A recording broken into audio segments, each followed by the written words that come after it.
શ્રીમતી શાંતાબેન હરિભાઈ ગજેરા પ્રાથમિક શાળા દ્વારા આયોજિત વિડિયો લેક્ચરમાં આપ સૌ વિદ્યાર્થી મિત્રોનું હાર્દિક સ્વાગત છે. વિષય કોમ્પ્યુટર, ધોરણ 6, ટોપિક હાર્ડવેર. ગયા વિડિયો લેક્ચરની અંદર આપણે જોયું હતું હાર્ડવેરના 3 મુખ્ય ભાગ છે, જેની અંદર ઇનપુટ યુનિટ, પ્રોસેસિંગ યુનિટ અને આઉટપુટ યુનિટનો સમાવેશ થાય છે. ઇનપુટ યુનિટ અને આઉટપુટ યુનિટની વિસ્તૃત માહિતી ગયા વિડિયો લેક્ચરની અંદર જોઈ.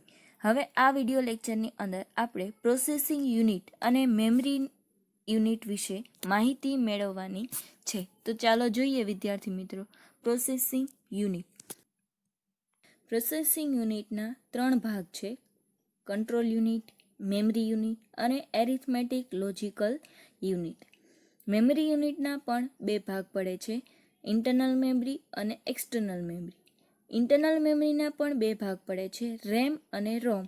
જ્યારે એક્સટર્નલ મેમરીના અધર ડિવાઇસીસ છે, હાર્ડ ડિસ્ક છે, ફ્લોપી ડિસ્ક છે, સીડી, ડીવીડી અને અધર એટલે કે પેન ડ્રાઈવ જેવા સાધનો છે એ એક્સટર્નલ મેમરીની અંદર સમાવેશ થાય છે. પ્રોસેસિંગ યુનિટ સીપીયુ નું મુખ્ય કાર્ય કમ્પ્યુટરમાં દાખલ કરેલ માહિતીનો સંગ્રહ, સંચાલન અને સંકલન કરવાનું છે અને તેથી જ સીપીયુને કોમ્પ્યુટરનું મગજ કહે છે. સીપીયુ છે એ બીજા ઘણા ઇલેક્ટ્રોનિક ઘટકો પણ ધરાવે છે, જેની મદદથી એ પ્રક્રિયા કરી અને આઉટપુટ તૈયાર કરે છે. સીપીયુ છે એ દેખાવે 2 પ્રકારના હોય છે: એક ઊભું સીપીયુ જે તમે ચિત્રમાં જોઈ રહ્યા છો અને એક બીજું છે આડું સીપીયુ. તે માઇક્રો પ્રોસેસર તરીકે પણ જાણીતી છે. કોમ્પ્યુટરની બધી જ ઇલેક્ટ્રોનિક સર્કિટ આ નાની ચિપ પર બેસાડેલી હોય છે.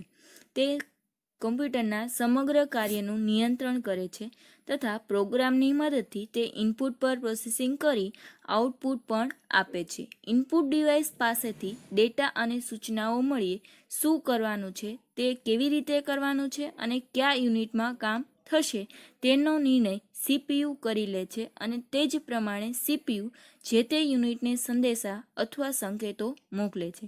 ડેટા પ્રોસેસ થઈ જાય એ પછી સીપીયુ માહિતી તૈયાર કરે છે અને આ માહિતી આઉટપુટ યુનિટ મારફત દર્શાવે છે. સીપીયુના 3 ઘટકો છે, જેની અંદર સીયુ એટલે કે કંટ્રોલ યુનિટ, બીજું મેમરી યુનિટ અને ત્રીજું એએલયુ એટલે કે એરિથમેટિક એન્ડ લોજિક યુનિટ. આ 3 ભાગ છે એ સીપીયુની અંદર આવેલા હોય છે.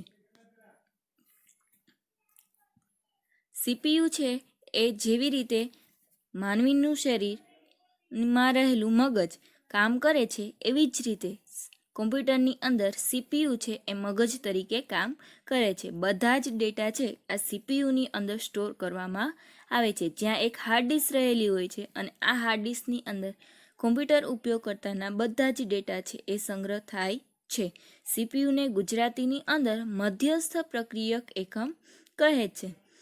કોમ્પ્યુટરનું સંચાલન અથવા કોમ્પ્યુટરની સમગ્ર પ્રક્રિયા એનું સંચાલન છે એ સીપીયુ દ્વારા કરવામાં આવે છે અને મોનિટર સુધી એને પહોંચાડવામાં આવે છે. હવે જોવાનું છે કંટ્રોલ યુનિટ, જેને ટૂંકમાં સીયુ કહે છે. તેની સરખામણી શરીરમાં ફેલાયેલા જ્ઞાનતંતુઓ એટલે કે ઝાડા સાથે કરી શકાય છે. કંટ્રોલ યુનિટ દ્વારા કોમ્પ્યુટરના દરેક ભાગોનું તેમજ માહિતીની ફેરબદલીનું સંકલન, સંચાલન તેમજ નિયમન આ કંટ્રોલ યુનિટ દ્વારા કરવામાં આવે છે. કંટ્રોલ યુનિટ રચનાઓને સમજી શકે તે માટે તેનું મશીન લેંગ્વેજમાં રૂપાંતર કરે છે. એટલે કે વિદ્યાર્થી મિત્રો, આપણે કોઈ પણ ડેટા છે એ કોમ્પ્યુટરની અંદર આપીએ છીએ ત્યારે એ આપણે સમજી શકીએ તેવા ડેટા હોય છે, પણ કોમ્પ્યુટર તેને સમજી શકતું નથી, કેમ કે આપણે સૌ જાણીએ છીએ કે કોમ્પ્યુટર છે એ બાઇનરી ભાષા સમજે છે, એટલે કે 0 અને 1.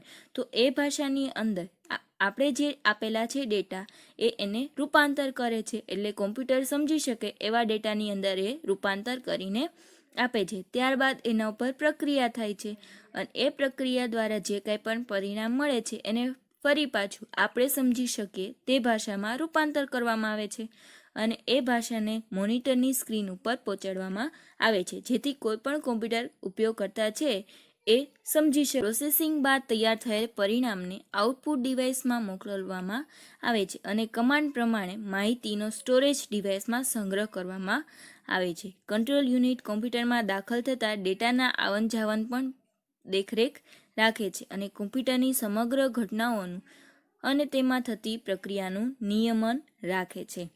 હવે જોવાનું છે મેમરી યુનિટ. મેમરી યુનિટ છે એ કોમ્પ્યુટરની સંગ્રહ ક્ષમતા છે, જેને ટૂંકમાં એમયુ કહે છે. કોમ્પ્યુટરની મેમરીમાં આપણે આગળ જોયું એમ મુખ્ય બે પ્રકાર છે. એક છે ઇન્ટરનલ મેમરી અને બીજું છે એક્સટર્નલ મેમરી. ઇન્ટરનલ મેમરી એટલે કે કોમ્પ્યુટરની અંદર રહેલી મેમરી અને એક્સટર્નલ મેમરી એટલે કોમ્પ્યુટરની બહાર રહેલી મેમરી. ઇન્ટરનલ મેમરી જેને કોમ્પ્યુટરની મુખ્ય મેમરી કે પ્રાઇમરી મેમરી કહે છે. પ્રાઇમરી મેમરી છે એ મેઇન મેમરી તરીકે પણ જાણીતી છે. કોમ્પ્યુટરની પ્રાઇમરી મેમરી અસંખ્ય સેલની બનેલી હોય છે. દરેક સેલમાં માહિતીનો એક અંશ હોય છે. દરેક સેલને એક સંખ્યા વડે ઓળખવામાં આવે છે, જેને સેલનું સેલ એડ્રેસ કહેવાય છે. સેલ એડ્રેસ જે તે સેલનો નિર્દેશ કરે છે. ઇન્ટરનલ મેમરીમાં સેલમાં રહેલી માહિતી અને સેલ એડ્રેસ બંને અલગ અલગ હોય છે. આથી કોઈ ચોક્કસ સેલમાં તમારે માહિતી સ્ટોર કરવી હોય તો તે સેલનું એડ્રેસ અને તેમાં સ્ટોર કરવાની માહિતી આપવી અનિવાર્ય છે. આ જ પ્રમાણે સેલમાં માહિતી મેળવવા માટે પણ સેલનું સેલ એડ્રેસ જણાવવું જરૂરી છે. પ્રાઇમરી મેમરીના બે પ્રકાર છે, રેમ અને રોમ. રેમનું ફૂલ ફોર્મ થાય છે રેન્ડમ એક્સેસ મેમરી, જ્યારે રોમનું ફૂલ ફોર્મ થાય છે રીડ ઓન્લી મેમરી. તો હવે રેમ વિશે માહિતી મેળવીએ. રેમ કોમ્પ્યુટરને આપવામાં આવતી સૂચનાઓ ઓકે પ્રોગ્રામનો સમૂહ સૌપ્રથમ રેમમાં સંગ્રહ કરવામાં આવે છે. ત્યારબાદ પ્રોસેસિંગ યુનિટમાં તેના પર પ્રક્રિયા થાય છે અને આઉટપુટ તૈયાર કરવામાં આવે છે, જેનો સૌપ્રથમ સંગ્રહ રેમમાં થાય છે. આ મેમરી દ્વારા કોમ્પ્યુટરમાં અનેક કાર્ય કરી શકાય છે તથા આ મેમરીમાં સંગ્રહેલ માહિતીને લખી વાંચી શકાય છે, તેમજ તેમાં સુધારા વધારા પણ કરી શકાય છે. તેથી તેને રીડ રાઇટ મેમરી પણ કહે છે. વીજ પ્રવાહ બંધ થતાં તેમાં રહેલ ડેટા નાશ પામે છે, તેથી તેને ટેમ્પરરી મેમરી એટલે કે કામચલાઉ મેમરી પણ કહેવામાં આવે છે. હવે બીજું છે રોમ, જેને કહેવાય છે રીડ ઓન્લી મેમરી. રોમ મેમરીમાં ફક્ત વાંચી શકાય છે. એકવાર માહિતી ઉમેર્યા બાદ તેમાં સુધારા વધારા કરી શકાતા નથી. કંઈ નવી માહિતી ઉમેરી શકાતી નથી કે કોઈ પણ ભૂસી શકાતી નથી, પરંતુ માહિતીની ફેરબદલી કરી શકાય છે. રોમ પ્રકારની મેમરીમાં કોમ્પ્યુટરમાં ખૂબ અગત્યનો ભાગ ભજવે છે. કોમ્પ્યુટરમાં કોઈ પ્રક્રિયા ચાલુ હોય ત્યારે રેમ પ્રકારની મેમરી જુદા જુદા પરિણામો મેળવવા માટે ઉપયોગી છે. આ પ્રકારની મેમરીમાં સંગ્રહાયેલ માહિતીનો વીજ પ્રવાહ બંધ થાય અથવા તો કોઈ વીજળી એટલે કે પાવર સપ્લાય બંધ કરવામાં આવે તો નાશ થતો નથી, તેથી તેને પરમેનન્ટ મેમરી એટલે કે કાયમી મેમરી કહેવામાં આવે છે. હવે જોવાનું છે એક્સટર્નલ મેમરી. એક્સટર્નલ મેમરીને સેકન્ડરી મેમરી પણ કહેવામાં આવે છે. સેકન્ડરી મેમરી એટલે કે કોમ્પ્યુટરમાં બહારથી જોડવામાં આવતી મેમરી. તેની સંગ્રહ શક્તિ અમર્યાદિત હોય છે. આ પ્રકારની મેમરીમાં ડેટા અને સૂચનાઓને કાયમી ધોરણે સંગ્રહ કરી શકાય છે તથા પ્રોસેસિંગ કે રેકોર્ડિંગ માટે જોઈએ તો પાછી પણ મેળવી શકાય છે. આ પ્રકારની મેમરીમાં સંગ્રહેલ માહિતીમાં સુધારા વધારા પણ કરી શકાય છે. સેકન્ડરી મેમરીમાં ડેટા પાછો મેળવવો હોય તો મિલિસેકન્ડની અંદર પાછો મેળવી શકાય. હાર્ડ ડિસ્ક, USB આ બધા જ ડિવાઇસ સેકન્ડરી મેમરીના ઉદાહરણ છે. આ પ્રકારની મેમરી કોમ્પ્યુટરમાં બહારથી જોડવામાં આવતી હોવાથી તેને એક્સટર્નલ મેમરી પણ કહેવાય છે. એક્સટર્નલ મેમરીની અંદર આ પ્રકારના સાધનોનો સમાવેશ કરવામાં આવે છે. એમાં જોવાનું છે પહેલાં હાર્ડ ડિસ્ક. હાર્ડ ડિસ્ક એક નાની ચુંબકીય ડિસ્ક છે. તેને એક મજબૂત બોક્સમાં ગોઠવેલી હોય છે. આ બોક્સને હાર્ડ ડ્રાઈવ કહે છે. આ હાર્ડ ડ્રાઈવને CPU બોક્સમાં ગોઠવેલી હોય છે. કોમ્પ્યુટર સૂચના મુજબ હાર્ડ ડિસ્ક પરનું લખાણ વાંચી શકે છે અને તેના પર લખી શકે છે.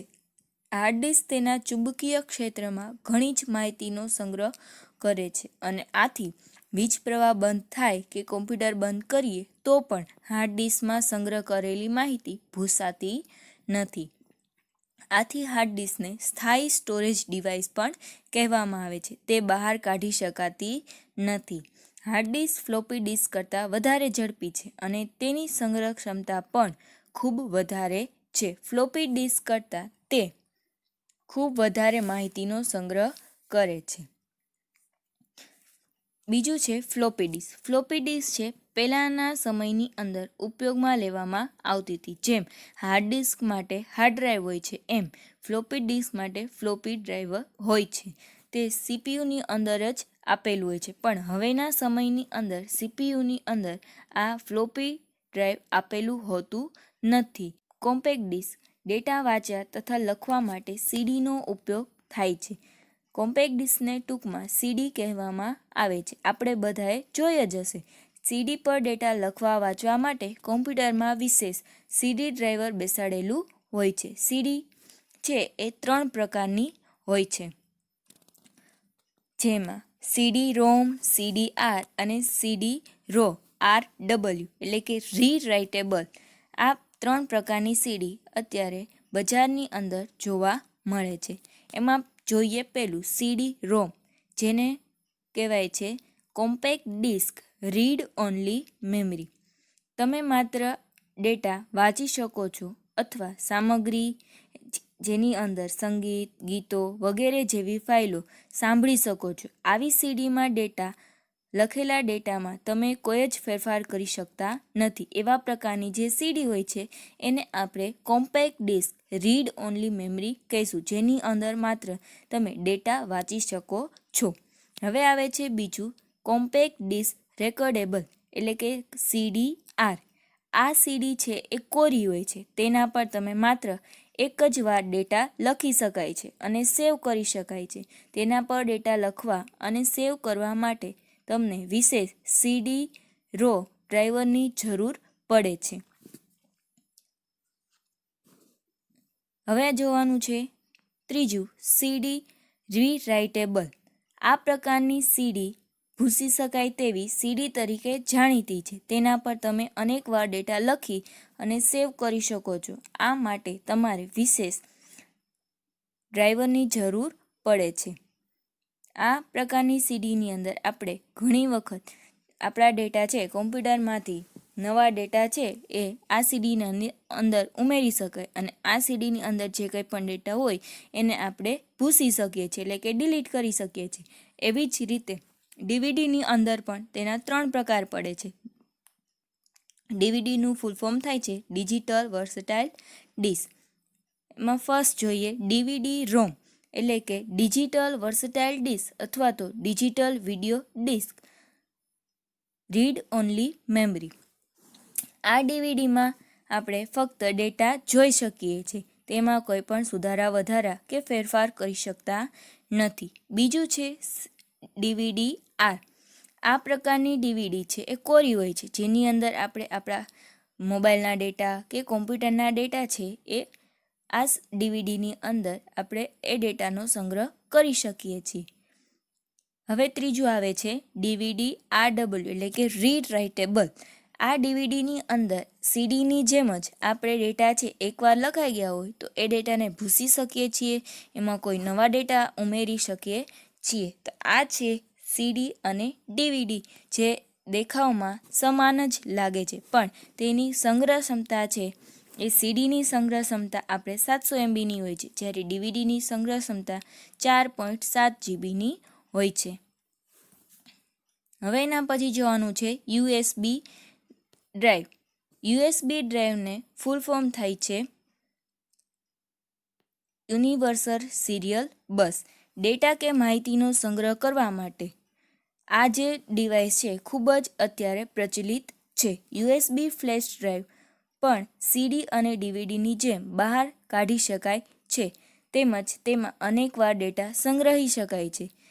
સીપીયુની અંદર આના માટે એક અલગથી યુએસબી પોર્ટ આપેલો હોય છે, જ્યાં તમે આ યુએસબી એટલે કે પેન ડ્રાઈવ છે એને કનેક્ટ કરી ડેટાની હેરફેર બદલી છે એ કરી શકાય છે. યુએસબી ફ્લેશ ડ્રાઈવ સીડી ડીવીડી કરતાં ઘણું નાનું હોવા છતાં તે ઘણું વધારે ઝડપથી કામ કરે છે અને વધારે ડેટાનો સંગ્રહ કરે છે. તેનું વજન 30 ગ્રામ કરતાં પણ ઓછું છે અને તેની સંગ્રહ ક્ષમતા 265 GB જેટલી હોય છે. અલગ અલગ જીબીની પેન ડ્રાઈવ અત્યારે માર્કેટની અંદર જોવા મળે છે. 2 GB, 4 GB, 8 GB વગેરે જેવી સંગ્રહ ક્ષમતાવાળી પેન ડ્રાઈવ અત્યારે આપણને માર્કેટની અંદર જોવા મળે છે. એ પછી હવે છેલ્લું યુનિટ છે એ આપણે જોવાનું છે એરિથમેટિક એન્ડ લોજિક યુનિટ. આ યુનિટની અંદર ગણિત અને તર્કને લગતા બધા જ કામ કરવામાં આવે છે. સીયુ એટલે કે કંટ્રોલ યુનિટ પ્રથમ મેમરીમાં માહિતી મેળવે છે અને પછી તેને કાર્ય કરવા માટે એએલયુને મોકલે છે. પણ એ કેવી માહિતી હોય તો કે તર્ક એટલે કે ગણિતને લગતી અથવા તો કોઈ એવા આંકડાઓ હોય છે કે જેની ઉપર આપણે પ્રોસેસિંગ કરવાનું હોય છે, જેમ કે ગણતરીના ડેટા.